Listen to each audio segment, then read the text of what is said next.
बच्चों, आज हम बीएड में सिलेबस में एक टॉपिक है लिंगीय विभेद।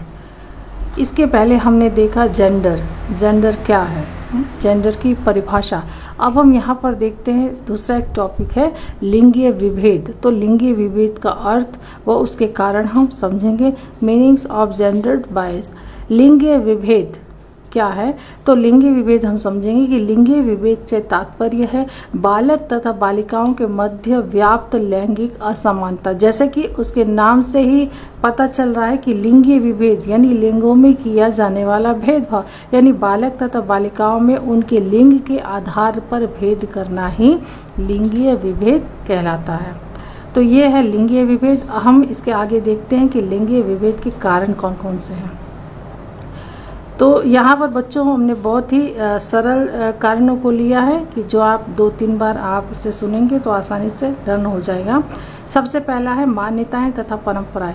हमारे भारतवर्ष में आज भी मान्यताएं और एवं परंपराओं का अनुकरण किया जाता है।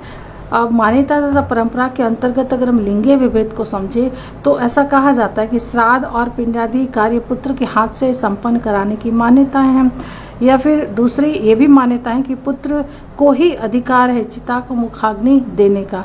तो ये सारी चीज़ें हैं जिसके कारण पुत्र की वैल्यू, हम ये कह सकते हैं कि पुत्र का महत्व बढ़ जाता है। इस कारण भी भेदभाव बालक और बालिकाओं में किए जाते हैं। दूसरा है कि संकीर्ण विचारधारा के अंतर्गत भी भेदभाव किए जाते हैं।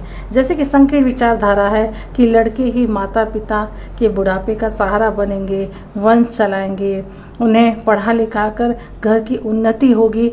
तो ये सारी जो संकीर्ण विचारधाराएं हैं जिसके कारण भी भेदभाव किया जाता है।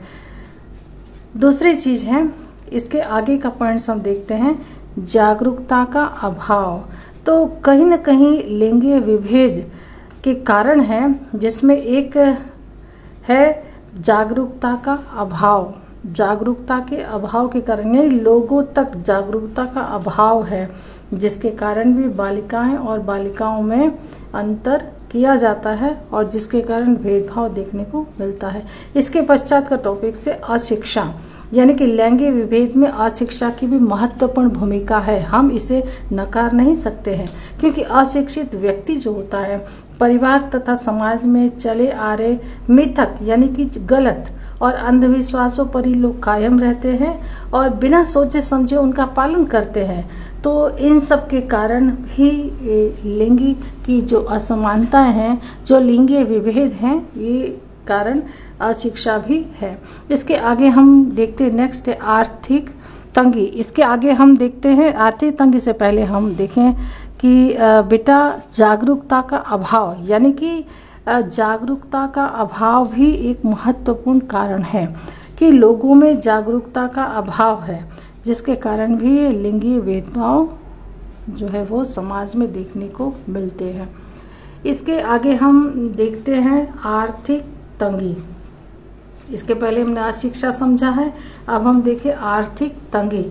तो आर्थिक तंगी के कारण भी भेदभाव किए जाते हैं। जैसे अगर हम बात करें भारतवर्ष में, तो भारतवर्ष में आर्थिक तंगी से जूझ रहे परिवारों की संख्या अत्यधिक है और अगर ऐसे में वे बालिकाओं की उपेक्षा बालकों को संतान के रूप में प्राथमिकता देते हैं। यानी कि आर्थिक रूप से तंगी होने के कारण जब बात प्राथमिकता की आती है कि बालकों को प्राथमिकता दे कि बालिकाओं को, तो उस समय ऐसी परिस्थिति में वे बालिका को महत्व न देकर बालक को ही महत्व देते हैं और जिसके कारण भी ये भेदभाव देखने को मिलते हैं।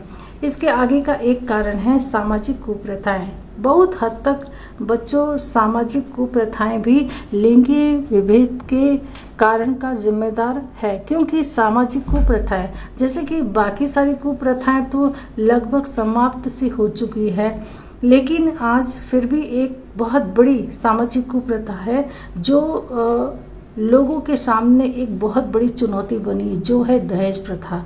और इस प्रथा के कारण भी कहीं ना कहीं बालक और बालिकाओं में जो भेद हैं वो हमें देखने को मिलते हैं। तो बच्चों, ये सारे जो 6 पॉइंट्स थे कि मान्यताएं तथा परंपराएं, संकीर्ण विचारधाराएं, जागरूकता का अभाव, अशिक्षा, आर्थिक तंगी और सामाजिक कुप्रथाएं।